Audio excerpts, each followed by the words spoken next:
जय माता दी। ओम धूम दुर्गाय नमः। दोस्तों, आज की इस वीडियो में आप सुनने वाले हैं दुर्गा सप्तशती का 11वां अध्याय। तो माँ भगवती दुर्गा का अपने मन में ध्यान करते हुए इस कथा का श्रवण करते हैं। और दुर्गा सप्तशती के 11वें अध्याय में देवताओं द्वारा देवी की स्तुति तथा देवी द्वारा देवताओं को वरदान प्राप्त होने का वर्णन मिलता है।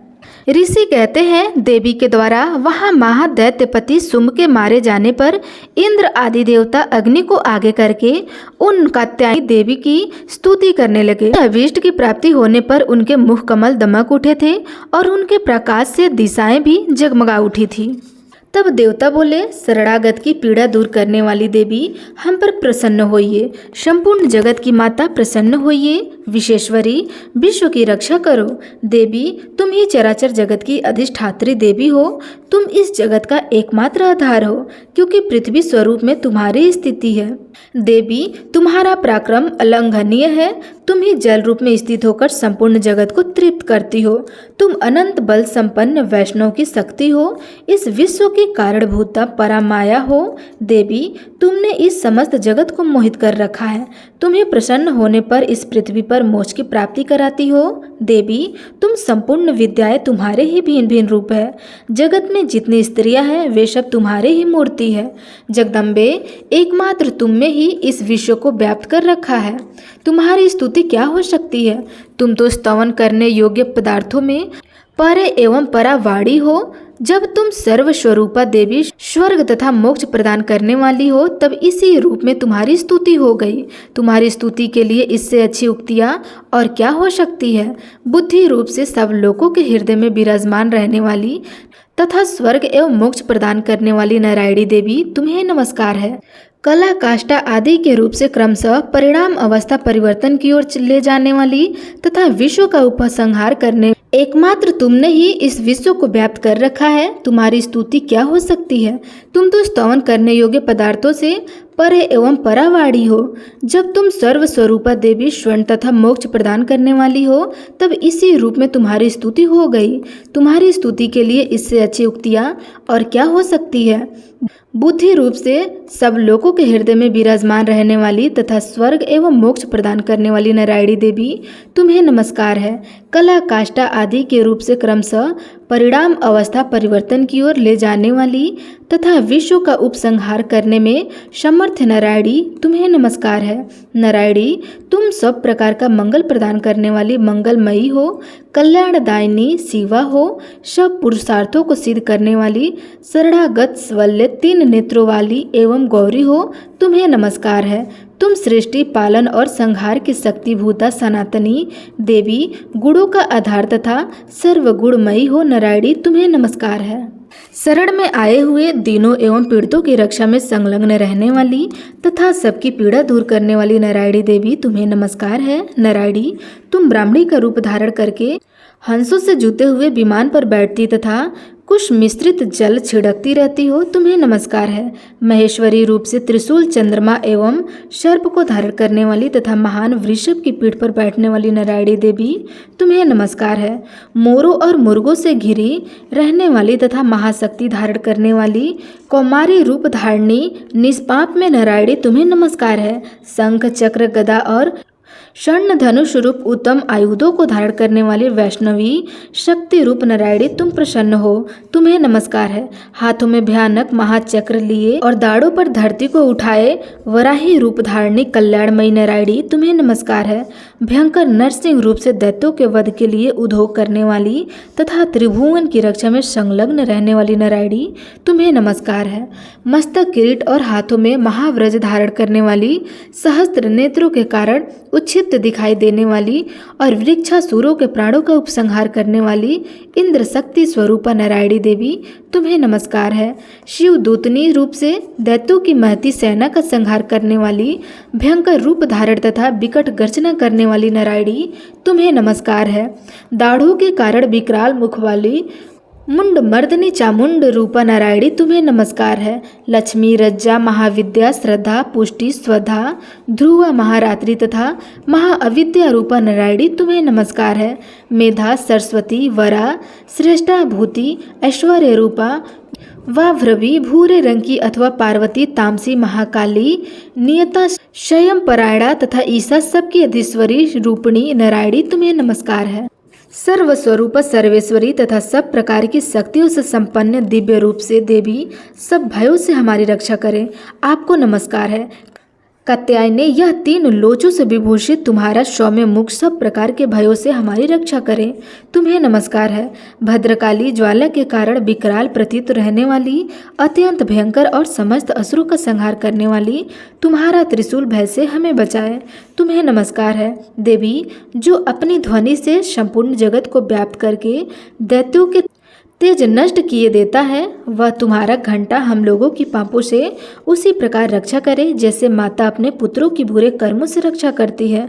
चंडिके, तुम्हारे हाथों में सुशोभित खड्ग जो असुरों को रक्त और चर्बी से चर्चित है, हमारा मंगल करे, हम तुम्हें नमस्कार करते हैं। देवी, तुम प्रसन्न होने पर सब रोगों को नष्ट कर देती हो और कुपित होने पर मनवांचित सभी कामनाओं को नाश कर देती हो। जो लोग तुम्हारी शरण में जा चुके हैं उस पर विपत्ति तो आती ही नहीं, तुम्हारी शरण में गए हुए मनुष्य दूसरों को शरण देने वाले हो जाते हैं। देवी अंबिके, तुमने अपने स्वरूप को अनेक भागों में विभक्त करके नाना प्रकार के स्वरूपों से जो इस समय इन धर्मद्रोही महादैत्यों का संहार किया है, वह सब दूसरी कौन कर सकती है।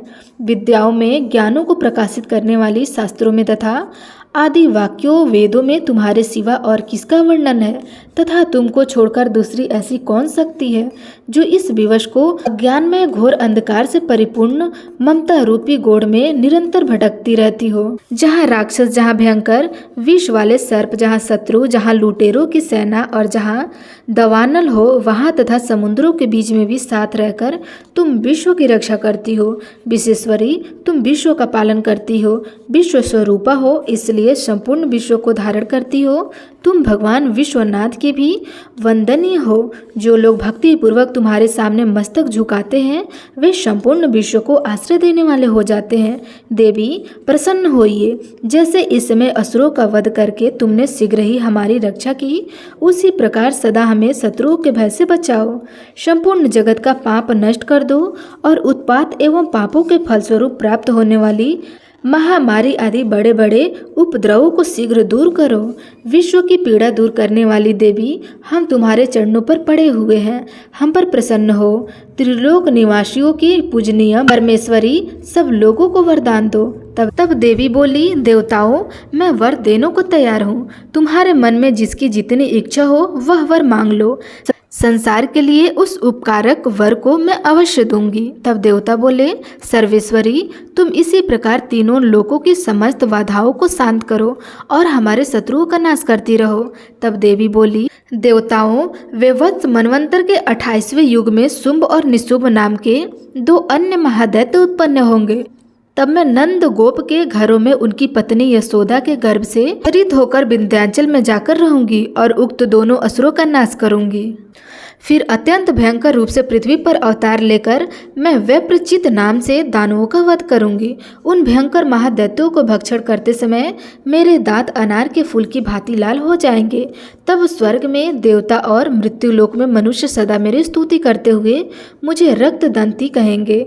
फिर जब पृथ्वी पर 100 वर्षों के लिए वर्षा रुक जाएगी और पानी का अभाव हो जाएगा, उस समय मुनियों के स्तवन करने पर मैं पृथ्वी पर अयोनिजा रूप में प्रकट होंगी और 100 नेत्रों से मुनियों को देखूंगी। अतः मनुष्य शताक्षी इस नाम से मेरा कीर्तन करेंगे। देवताओं, उस समय मैं अपने शरीर से उत्पन्न हुए शंखों द्वारा समस्त संसार का भरण पोषण करूंगी। जब तक वर्षा नहीं होगी तब तक मैं साथ ही सबके प्राणों की रक्षा करूंगी। ऐसा करने के कारण पृथ्वी पर शकाम्भरी के नाम से मेरी ख्याति होगी। उसी अवतार में मैं दुर्गम नामक महादैत्य का वध भी करूंगी। इससे मेरा नाम दुर्गा देवी के रूप में प्रसिद्ध होगा। फिर मैं जब भीम रूप धारण करके मुनियों की रक्षा के लिए हिमालय पर रहने वाले राक्षसों का भक्षण करूंगी, उस समय सब मुनि भक्ति से नतमस्तक होकर मेरी स्तुति करेंगे। तब मेरा नाम भीमा देवी के रूप में विख्यात होगा। जब अरुण नामक दैत्य तीनों लोकों में भारी उपद्रव मचाएगा, तब मैं तीनों लोकों का हित करने के लिए 6 पैरों वाले असंख्य ब्रह्मों का रूप धारण करके उस महादैत्यों का वध करूंगी। उस समय सब लोग ब्राह्मणी के नामों से चारों ओर मेरी स्तुति करेंगे। इस प्रकार जब जब संसार में दानवी बाधा उपस्थित होगी, तब तब अवतार लेकर मैं शत्रुओं का संहार करूंगी।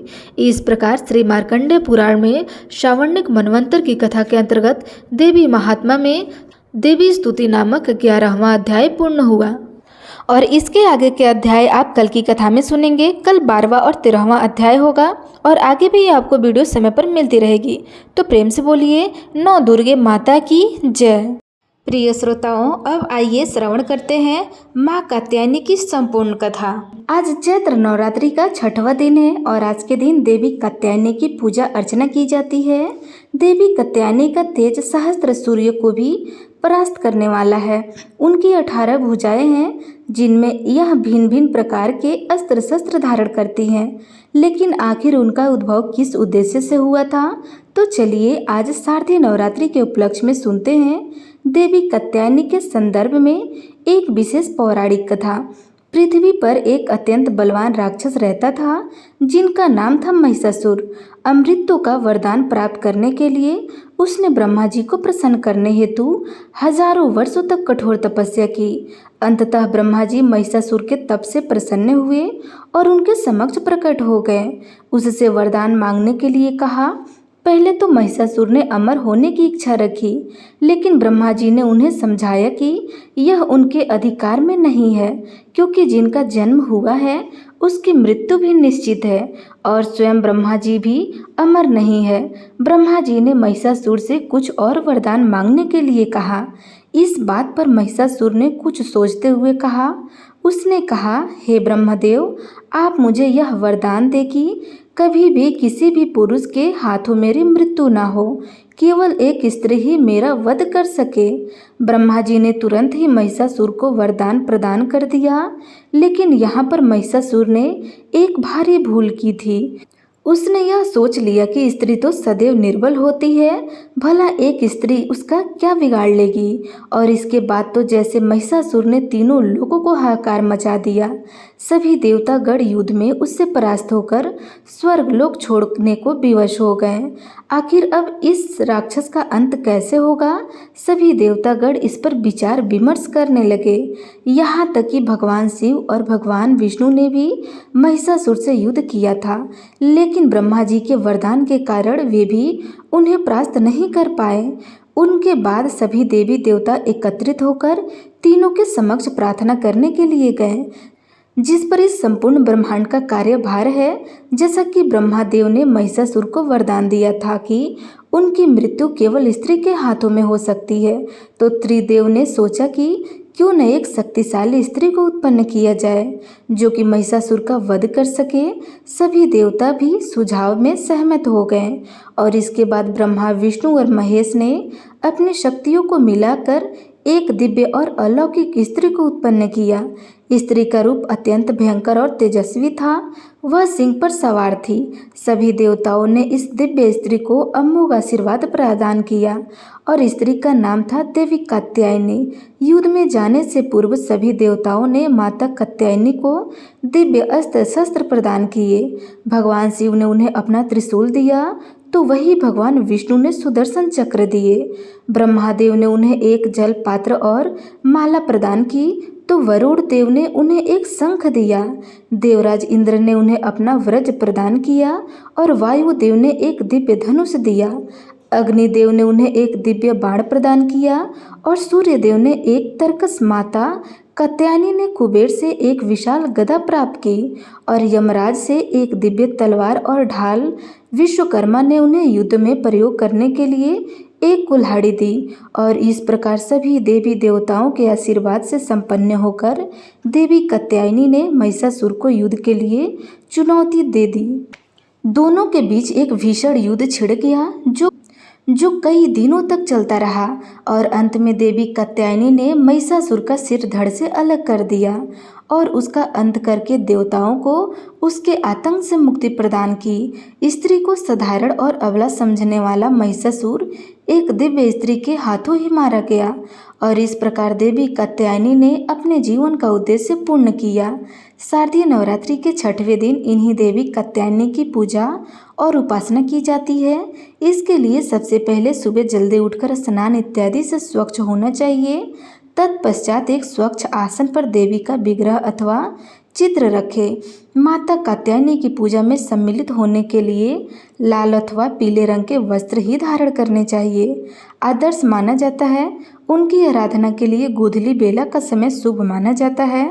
माता को पीले रंग के पुष्प अथवा पीला नैवेद्य अर्पित कर सकते हैं। भोग लगाने के लिए पीले रंग के मिष्ठान और शहद सर्वोत्तम माना गया है। ऐसा कहा जाता है कि माता कात्यायनी की आराधना कुंवारी कन्याओं के लिए विशेष रूप से लाभदायक है और कुछ लोग का भी यह मानना है कि जो कुंवारी कन्याओं को विवाह संबंधित समस्याएं आती है उसमें देवी कात्यायनी उनकी सहायता करती हैं। और हम श्रीमद् भागवत में यह भी सुनते हैं कि श्रीमती राधा रानी और अन्य व्रज की गोपियों ने भी भगवान श्री कृष्ण को अपने वर के रूप में प्राप्त करने के लिए देवी कात्यायनी का व्रत किया था। तो इस शारदीय नवरात्रि के छठवें दिन माता कात्यायनी की पूजा करने हेतु कुछ मंत्रों का भी उच्चारण किया जाता है। देवी कात्यायनी का एक सुप्रसिद्ध मंदिर उत्तर प्रदेश के मथुरा जिले में स्थित वृंदावन में है। यह माता कात्यायनी के शक्तिपीठ के नाम से भी जाना जाता है। यह 51 शक्तिपीठ में से एक है जहां देवी सती के केस गिरे थे और इनके अतिरिक्त भारत में माता कात्यायनी के कई मंदिर हैं जिनके दर्शन आप कर सकते हैं। इनमें से एक प्राचीन मंदिर मेरठ के परीक्षितगढ़ में क्षेत्र में भी है। ऐसा मान्यता है कि यहाँ पर राजा नैना सिंह शासन करते थे और देवी कात्यायनी ने उन्हें स्वप्न में दर्शन देकर उनके विग्रह प्राप्त करने का आदेश दिया था। माता कात्यायनी के आदेश अनुसार खुदाई करने पर राजा नैन सिंह को माता कात्यायनी का विग्रह प्राप्त हुआ था और उन्होंने इसी स्थान पर एक भव्य मंदिर का निर्माण करवाया था। इस मंदिर से जुड़ी हुई और भी अन्य रोचक कथाएं प्रचलित हैं। नवरात्रि के छठवें दिन माता कात्यायनी के मंदिर में अनेक श्रद्धालु दर्शन करने के लिए एकत्रित होते हैं। लोगों का मानना है कि इस दिन उनके दर्शन करने से श्रद्धालुओं की सभी मनोकामनाएं पूर्ण हो जाती है।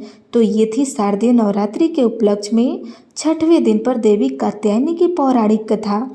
तो प्रेम से बोलिए देवी कात्यायनी की जय।